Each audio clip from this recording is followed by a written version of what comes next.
Thanks for choosing this free Anfield Index podcast. If you'd prefer to listen to this or any of our other shows without adverts, then now's the time to check out Anfield Index Pro. With AI Pro, you can supercharge your entire listening experience. You'll not only get all of our podcasts without the ads, but you'll have them far faster with our quick publish feature available exclusively for subscribers. AI Pro also puts you in the heart of our sound studio, with an option to listen to many of our shows live and interact with the podcasters in real time as the shows are recording. Upgrading couldn't be easier. AI Pro is available on all popular podcast platforms, and we have our own apps for Apple and Android. Just head on over to AnfieldIndexPro.com and get started today. Hello and welcome to the Daily Red, your lunchtime catch-up on all things Liverpool FC on a Wednesday after Liverpool 2, Ajax 1 in the Champions League. We are much more joyous today than we could have been. The Reds lined up with Alisson in goal, Trent at right back, Costas at left back, Joel Matip next to Virgil in the middle, Harvey Elliott, Fabinho and Thiago in midfield, Mo Salah, Diogo Jota and Luis Diaz up front, the first time that front three had started together. Liverpool began the game quite well, playing on the front foot, playing with the dreaded word intensity, playing with purpose. Thiago immediately getting us moving, his passing, his vision, his intelligence, setting the tone for the Reds. Liverpool went 1-0 up on 16 minutes through Salah. Long ball from Alisson. Great header by Luis Diaz. Clever layoff by Diogo Jota. And Salah finished past the very, very old man in the Ajax goal. We should have made it 2. We could have made it 3. We were peppering their goal. They were trying to slow the game down. We saw time wasting within the first 25 minutes. But on 27, they equalised. Mohamed Kudus with an outstanding finish, it must be said. Poor from Liverpool. Harvey doesn't track his runner, who makes a run beyond Trent. Matip comes out to meet him down by the corner flag or in that general region. Trent, I believe, decides to cover the cutback to the left back, who's Daley Blind, and Steven Bergwijn, who had sort of dropped into the space behind Harvey, makes a run into the central area. Harvey's not aware of him, doesn't track the runner, too focused on the ball. Trent, too focused on the ball, trying to cut out a pass that would have been far less dangerous. And Fabinho not quick enough to react. Ball played into Bergwijn. Kudus takes it off his toes and lashes it into the top corner past Alisson, who could do absolutely nothing with it. That was the only shot they had on target in the entire game, which will tell you something of the dominance of Liverpool, who had 24 shots to their 3 and 10 on target to their 1, 58% of the ball. They obviously had 42%. They committed 19 fouls and yet somehow only got 2 yellow cards. Kudus handled the ball 4 times and wasn't booked. Very, very strange refereeing performance. But we had to wait until the 89th minute to get our winner. A Joel Matip header from a Costas corner. Initially, it didn't appear a goal as Tadic managed to head it away, but the goal line technology worked and showed the ball had crossed the line, and then the other camera angles obviously showed that it had crossed the line. So Joel Matip, it was the match winner for us. I think in general, mostly everybody played pretty well. Ali had very little to do, but what he did well. His distribution was good. His handling was good. He claimed a couple of crosses really well and got us moving in the opposite direction.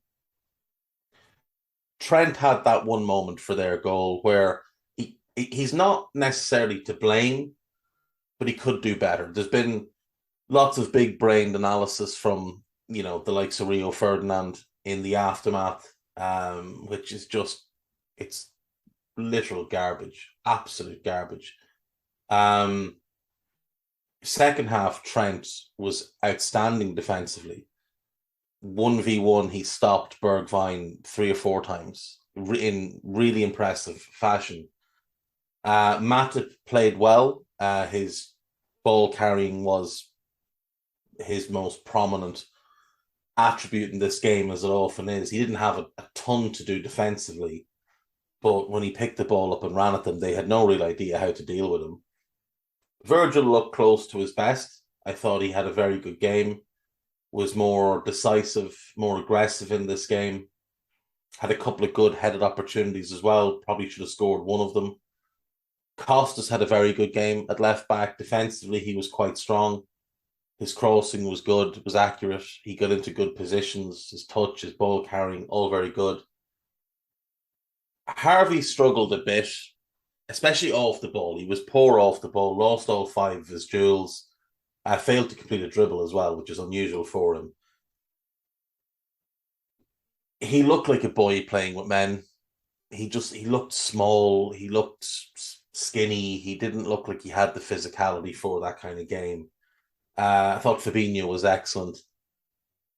I'll come back to Thiago. I thought Mo had a pretty good game. Got his goal, was involved in a lot of our best build-up play.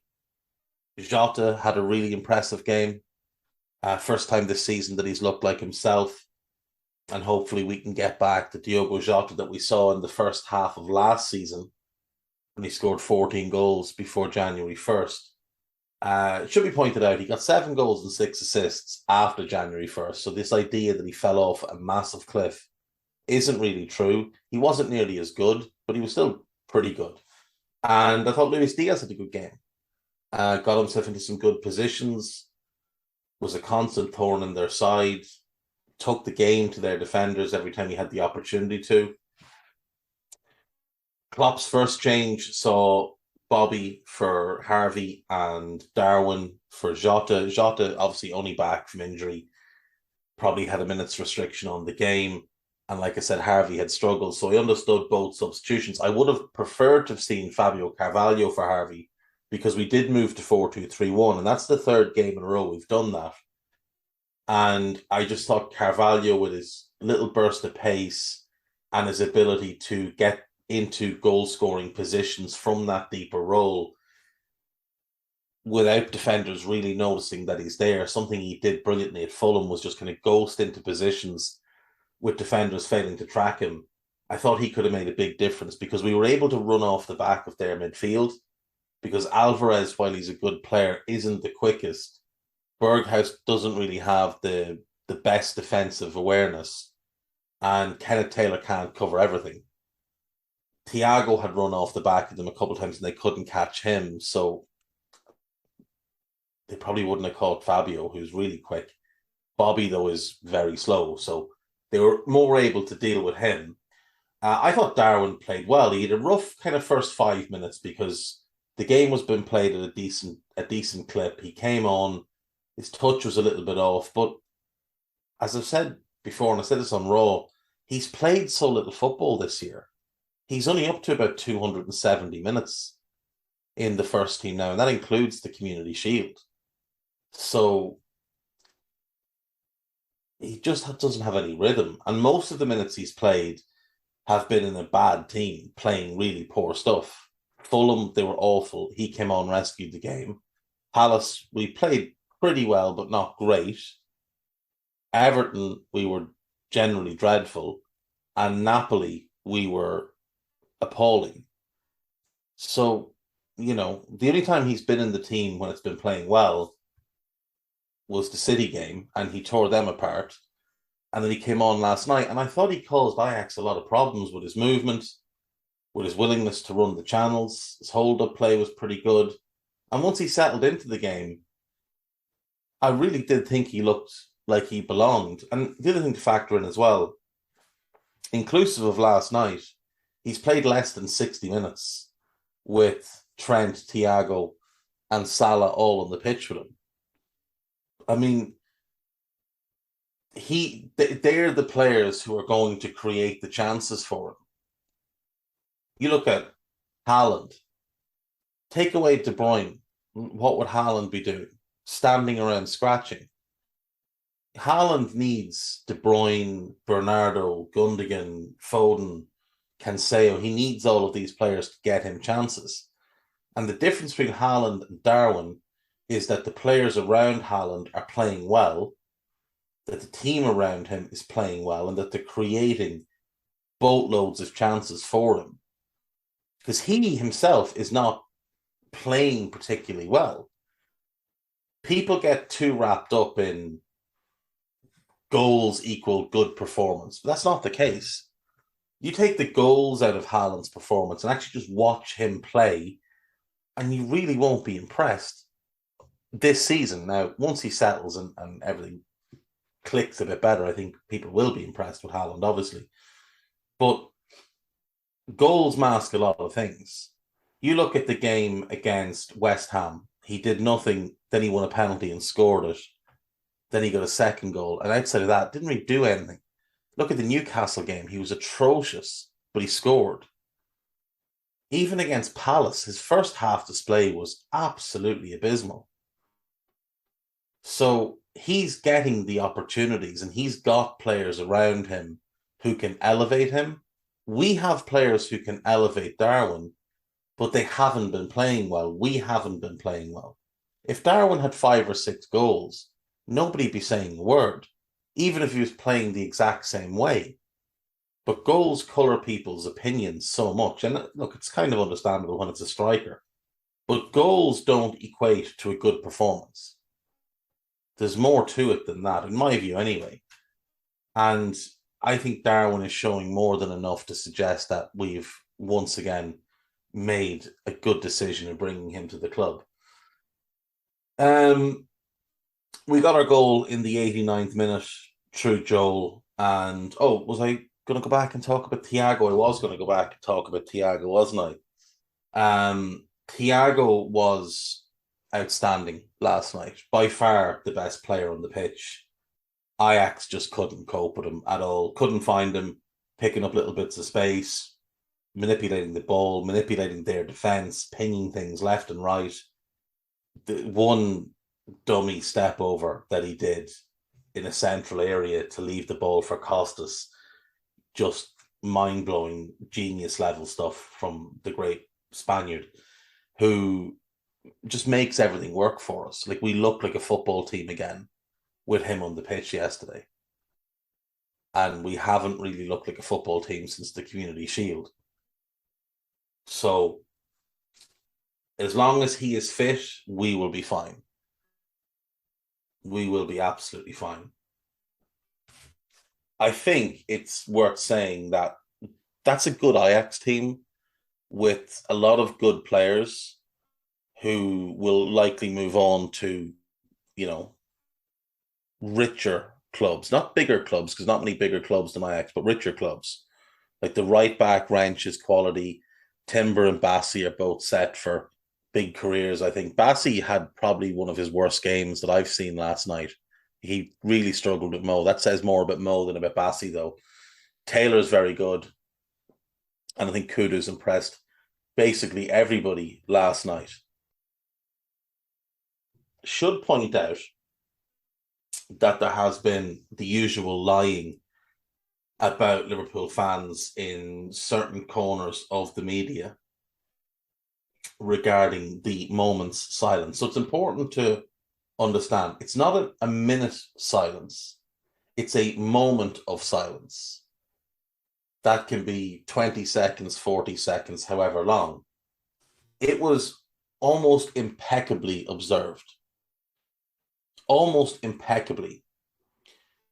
There is a camera angle from the main stand, obviously the TV camera angle, the static camera, and you can hear 4 or 5 people making noise, and it is literally 4 or 5 distinctive people making noise, and hundreds of people around them shushing them, while everybody else stands in silence. That was really well observed. And do not allow a couple of crap journalists and a couple of shitheads who support other clubs to try and paint it any other way. Compare and contrast to the minute silence at Sporting versus Spurs, where Spurs fans made far more noise than Liverpool fans, despite Spurs being the away team and only having a couple of thousand fans there. There was 25 times more Liverpool fans at Anfield last night than there was Spurs fans in Lisbon, and yet the Liverpool fans observed it far better than the Spurs fans, and don't allow anyone to tell you otherwise.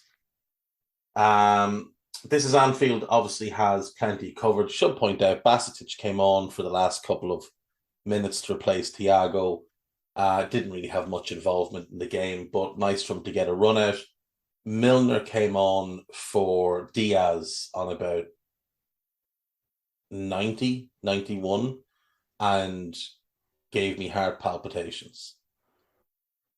Managed to give the ball away multiple times and just looked completely dead-legged. So the Milner thing needs to come to an end, Jurgen. Plenty to read on This is Anfield about the game. Piece about Thiago, piece about Jota. Liverpool's brave late win, the first step in recovery, says Jurgen Klopp. Welcome step in the right direction. Media reactions to Liverpool's 2-1 win. A much-needed response, 5 talking points from the game. Over on Liverpool.com, Jurgen Klopp knows reality behind Liverpool's Trent Alexander-Arnold contradiction after Ajax. Just such garbage, absolute garbage. Not the piece. I'm sure the piece is fine, but this idea that his performance needs to come under scrutiny. The guy played really well. It was the best performance he's put in all season. There was a goal conceded that was not just his fault and wasn't really his fault anyway. Liverpool should repeat Chelsea transfer trick for Lionel Messi, teammate ideal for Jurgen Klopp. This is Alexis McAllister, who I'd very much be in favour of bringing in and moulding as a Thiago successor. Liverpool should be among suitors as Chelsea contract rebel ruins Todd Bowley's transfer trick. This is about N'Golo Kante. Liverpool shouldn't consider N'Golo Kante, not at the age that he's at. It would just be foolish. Graham Potter and Chelsea send Liverpool transfer hope in 42 million pursuit as January path clears. This is about Moises Caicedo, who I'm hopeful will be our top target in January. FSG should replace 2 Liverpool stars in one with 13.5 million move. Jurgen Klopp would love. Liverpool are still to replace Taki Minamino and Divock Origi, but could do so with an extremely versatile player who is exactly Jurgen Klopp's type. Now, I would argue that Carvalho replaces Divock, replaces Taki.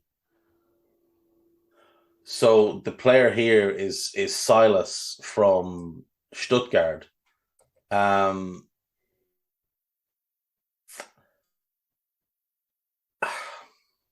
He was looking the absolute business a couple of years ago, and he suffered a bad knee injury, and he hasn't really recovered from it.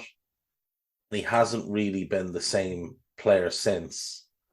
Cruciate ligament rupture in 2021, in November 2021.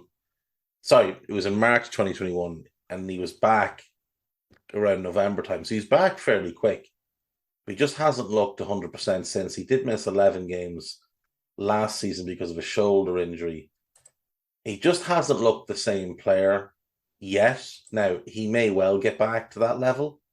And if he does, I would certainly be in favour of looking to bring him in. Like before he blew out his knee that season, he had 13 goals and 5 assists, playing primarily as a wide player.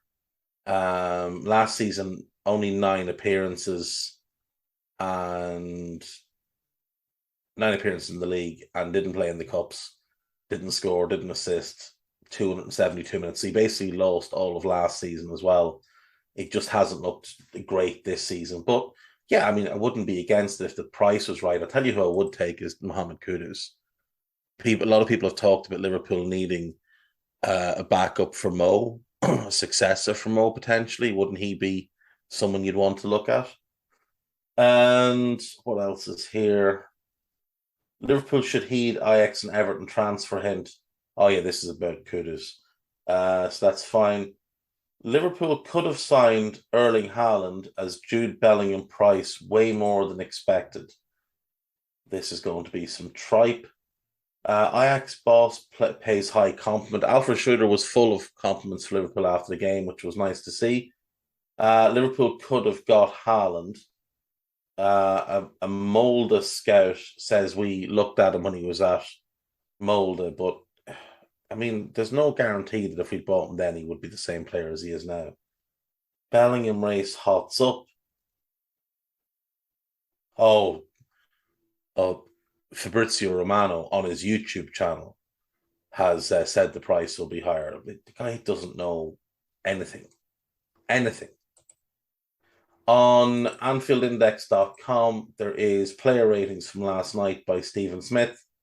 Alisson gets a 7, Trent gets a 7, Costas gets an 8, Virgil gets a 7, Matip gets a 9,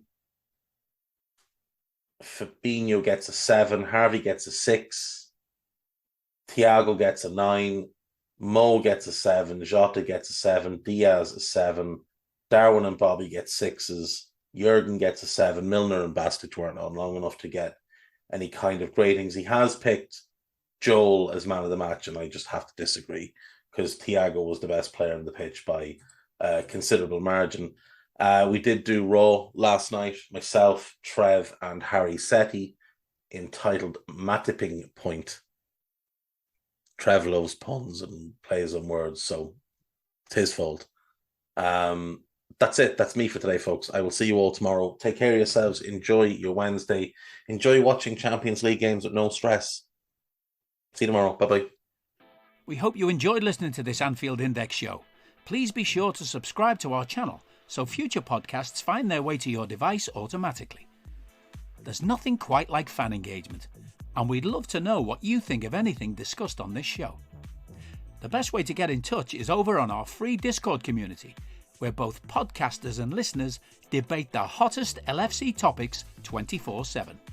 Sign up free now at AnfieldIndex.com/Discord. You won't regret it. You can also follow us on Twitter at Anfield Index and find us on Facebook by searching for Anfield Index. Oh, and before you go, we'd love it if you could leave us a 5-star review on your favourite podcast app. It only takes a couple of seconds, and it means the world to the people who create these free shows.